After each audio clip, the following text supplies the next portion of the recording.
어려운 경제도 알기 쉽고 재밌게 읽어드립니다. 말로 풀고 썰로 재미주는 토크원 시작합니다. 채널 고정.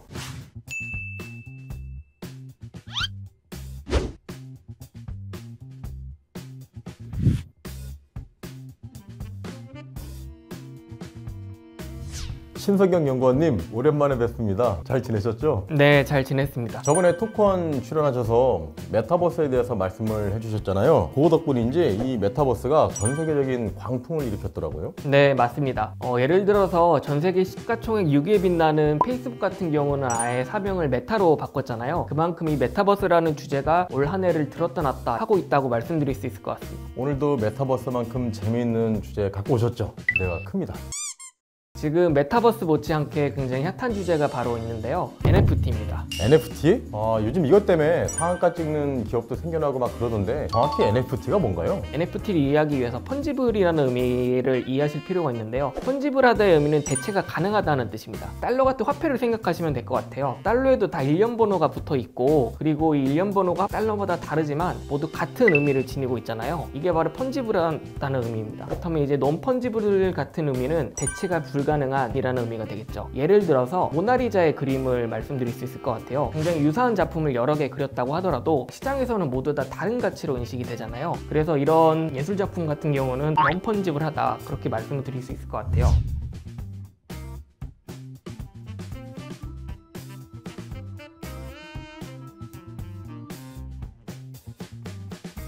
개념적으로는 뭔지는 알겠는데 가슴으로는 이해가 안 되거든요. 어떤 식으로 활용이 될 수 있는지를 좀 예를 들어서 한번 설명을 해주시면 좋을 것 같아요. NFT의 활용력은 크게 이제 절반 정도를 차지하는 콜렉티블이 있고요. 다음으로는 소더비 같은 유명 업체들이 주도하고 있는 아트 분야가 있고, 디센트럴랜드 같은 메타버스, 다음으로는 스포츠, 게임, 이 정도로 들 수 있을 것 같습니다. 우선 콜렉티블을 좀 구체적인 예시를 말씀드리면, 얼마 전에 하이브가 두나무와의 협작을 통해서 BTS 기반의 NFT 파일을 이제 출시하겠다고 발표를 했잖아요. 그런 식의 굉장히 팬덤과 좀 연결되어 있는 부분인데, 예를 들어서 유명 가수들에 대한 어떤 공연 파일을 이제 NFT로 발급한다든지 포토카드를 발급한다든지, 우리가 오프라인 매장에서 볼 수 있는 굿즈들을 디지털 세상에서 NFT로 발행할 수 있다, 이렇게 생각할 수 있을 것 같습니다. 저도 초등학교 때 소피마로서 얼굴 들어가 있는 책받침 문방구에서 50원 주고 샀었거든요. 저는 뭐 딴 사람 거 말고 소피마로서만 그런 마음이 아닐까. 여기서 말씀드리면은 소도비 같은 이제 유명 경매 업체에서도 예술 작품을 이제 디지털화해서 경매로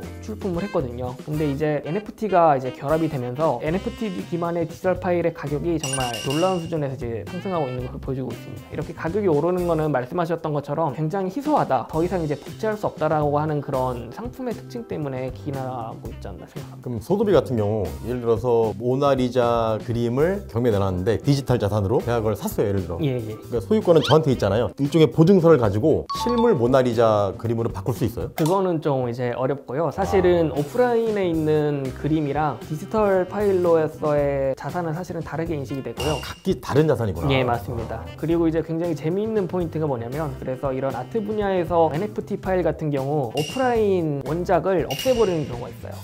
더 가치를 부각시키기 위해서? 예, 맞습니다. 그러니까 이 작품은 오프라인에서는 더 이상 볼 수가 없고 오로지 이제 가상 세계에서만 볼 수 있다, 이렇게 희소성을 아예 부여를 해버리는 거예요. 그 작품을 보려면은 반드시 가상 세계로 들어가서 네. 그 사람한테 쫄라가지고 봐야겠네. 예, 맞습니다. 돈 주고 보던가. 네. 그죠? 자, 그럼 뭐 스포츠계에서는 어떻게 활용이 되나요? 네, 스포츠도 NFT 쪽에 있어서 좀 유명한 시장이 아닌가 생각이 들어요. 스포츠 같은 경우는 대표적으로 그 NBA 유명 농구 선수들 있잖아요. 마이클 조던이라든지 그런 유명 선수들의 영상을 포토카드로 제작을 해서 NFT를 발행을 했고, 이것 역시 굉장히 높은 가격에 지금 거래를 기록한 적이 있습니다. 근데 그 사진은 마이클 조던의 농구하는 모습 사진 네이버 치면은 얼마든지 볼 수 있는데 왜 굳이 돈을 주고 그 NFT를 디지털 자산을 왜 살까요? 좋은 질문을 해주셨는데요. 첫 번째로는 이게 어느 정도 공식화된 곳에서 이 영상 파일을 출시를 했다고 하는 그런 이제 가치가 있는 것 같고요. 일종의 신규 투자처로서 좀 의미가 있지 않나 싶어요. 이게 내가 이 정도 되는 금액의 파일을 소유하고 있다라고 하는 그런 과시효과도 있고, 그 영상 자체가 그래도 단순히 유튜브에서 볼 수 있는 그 정도의 보편화된 파일은 아니고, 그래도 조금 더 뭔가 하이라이트를 준다든지 정말 그 유명한 플레이어의 어떤 결정적인 순간을 포착한다든지 그런 이제 영상 자체로서의 의미도 좀 갖고 있습니다. 근데 그거를 샀어요. 선생님 하나밖에 없는 거를 샀는데 이거를 뭐 이렇게 플렉스하고 싶잖아요. 네. 근데 이거를 자랑하려면은 실제로 뭘 보여줄 수 있는 게 아니라 반드시 어떤 가상 세계에 들어오게 해서 보여줘야 되잖아요. 네네네. 실제로 뭐 할 수 없는 거잖아요, 플렉스를. 네, 또 좋은 포인트를 얘기해 주신 것 같은데요. 말씀해 주셨던 것처럼 이 NFT라고 하는 것 자체가 어디선가는 이제 가치를 지니고 누군가는 그 파일을 보면서 가치를 느껴야 이제 시장에서도 내재적 가치가 인정이 되는 거잖아요. 그렇다면 이 NFT 파일을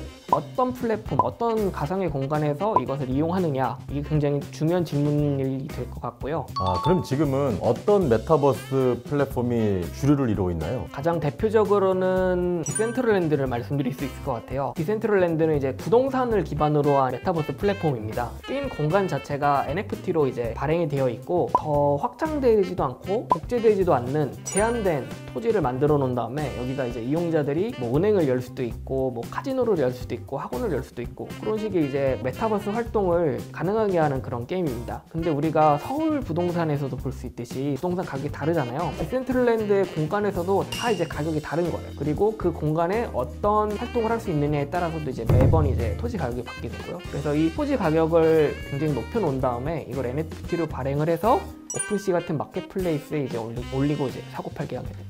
아, 근데 제가 만약에 그 땅을 가상화폐를 주고 사가지고 카지노를 만들어서 딱 있는데 아무도 이용을 안 하면은 그냥 저는 적자인 거네요.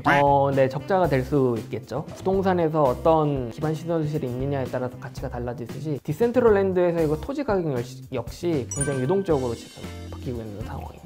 이 게임에도 이게 적용이 돼서 가치가 올라갈 거를 미리 NFT를 사가지고 이걸로 이제 돈을 버는 플레이 투 원, 뭐 P2E 그거에 대해서 어떻게 뭐 좀 의견 좀. 좀 이제 쉽게 말씀드리기 위해서 플레이 투 원이라고 하는 게 어디서 언제 시작됐느냐를 먼저 말씀드려야 될 것 같아요. 이게 시작은 사실은 동남아에서 이제 시작된 게임인 엑시 인피니티라는 거에서 동남아 게임. 예, 시작을 뿌리를 두고 있습니다. 이 게임 같은 경우는 대전 게임인데 대전 게임을 통해서 캐릭터를 성장시켜서 이 성장시킨 캐릭터를 NFT를 발행해서 이번에 사고 팔 수 있는 그런 개념이고 그것뿐만 아니라 게임에 참여만 하더라도 그 게임에서 어느 정도 보상을 받을 수 있는 그런 이제 생태계가 운영되고 있거든요. 그래서 이게 동남아 사람들 입장에서는 일종의 새로운 신규 수익원으로 이제 부상을 한 거예요. 그러니까 굉장히 많은 사람들이 이제 게임에 유입이 됐겠죠. NFT를 또 사고 팔기 위해서는 우리가 뭐가 있어야 될까요? 가상화폐. 맞습니다. 화폐가 필요한데요. 그래서 엑시 인피니티 같은 경우는 또 이제 엑시라고 하는 가상화폐가 이제 연동이 되어 있습니다.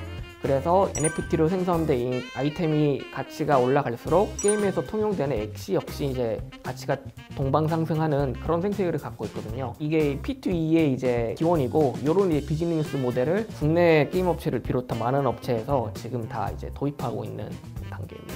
그럼 민간인 입장에서 추가적으로 궁금한 게 예전에 보면 리니지도 이렇게 아이템 비싸게 막 팔고 막 사고 막 그런 거래가 있었잖아요 이미 이 디지털 세상에서. 근데 이제 그때는 뭐 NFT니 뭐 이런 얘기 없었는데 그게 좀 다른가요? 지금과 그 리니지 때랑? 리니지 같은 MMORPG 같은 경우는 어떻게 보면 굉장히 중앙 집권화된 게임이라고 말씀드릴 수 있을 것 같아요. 게임사에서 아이템도 만들고 그리고 소유권 자체를 나눠주지 않는 구조거든요. 그래서 내가 그 아이템이나 캐릭터가 기본적으로는 다 이제 게임사의 어떻게 보면 소유인 거죠. 이용자 같은 경우는 뭐 예를 들어 집행권 같은 그런 아이템을 팔기 위해서는 어떻게 보면 공식화된 채널이 아니라 약간의 음성화된 시장에서 판매할 수밖에 없었잖아요. 이게 기존의 이제 MMORPG 게임사가 주도하던 시스템이고. 아, 그럼 그 매매되던 그 아이템은 게임사 거였구나. 뭐 소유권이. 공식적으로는 그렇죠. 네.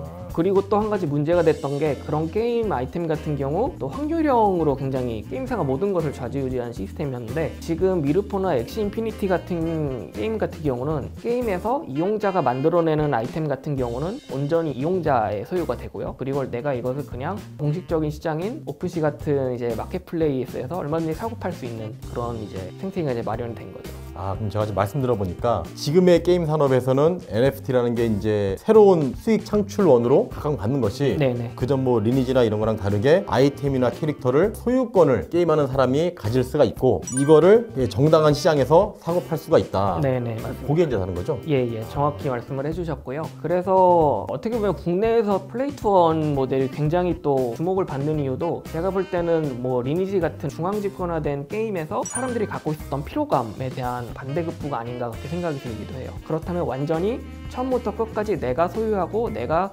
키워갈 수 있는 게임을 참가하면 어떨까라고 하는 관심이 굉장히 지금 이동하지 않나 그렇게 보고 있습니다. 그럼 앞으로의 NFT 시장의 성장은 어떨 걸로 보시나요?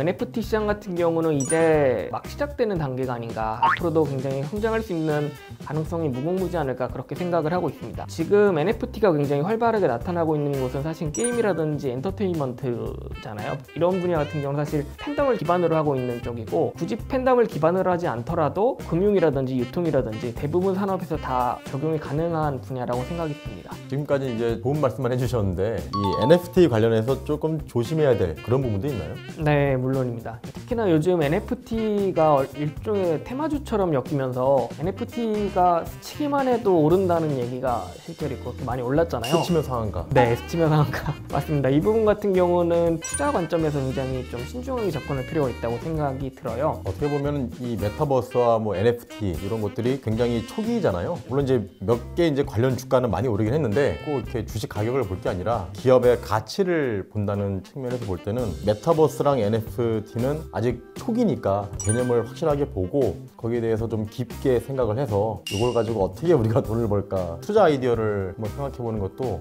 의미 있는 시간이 될 것 같아요. 초기니까. 네, 초기니까. 맞습니다. 마치 뭐 자율주행차와 비슷하죠. 네. 자율주행차 타본 적 없잖아요. 예.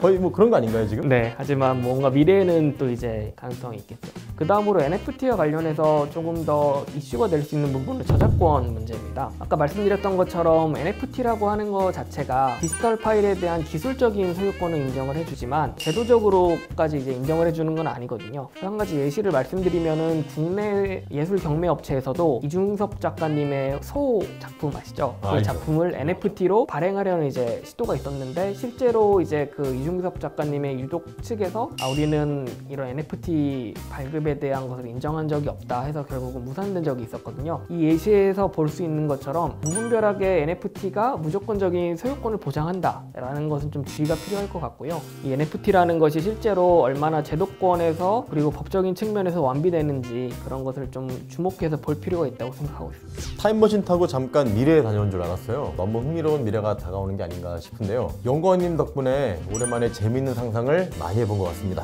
저도 너무 즐거운 시간이었고요. 우리에게 앞으로 어떤 미래가 다가올지 개인적으로 굉장히 기대가 큽니다. 그럼 오늘은 여기까지 하겠습니다. 다음 달에도 재밌는 주제 소개해 드리도록 하겠습니다. 매달 마지막 주 수요일 토크는 계속됩니다. 안녕. 안녕.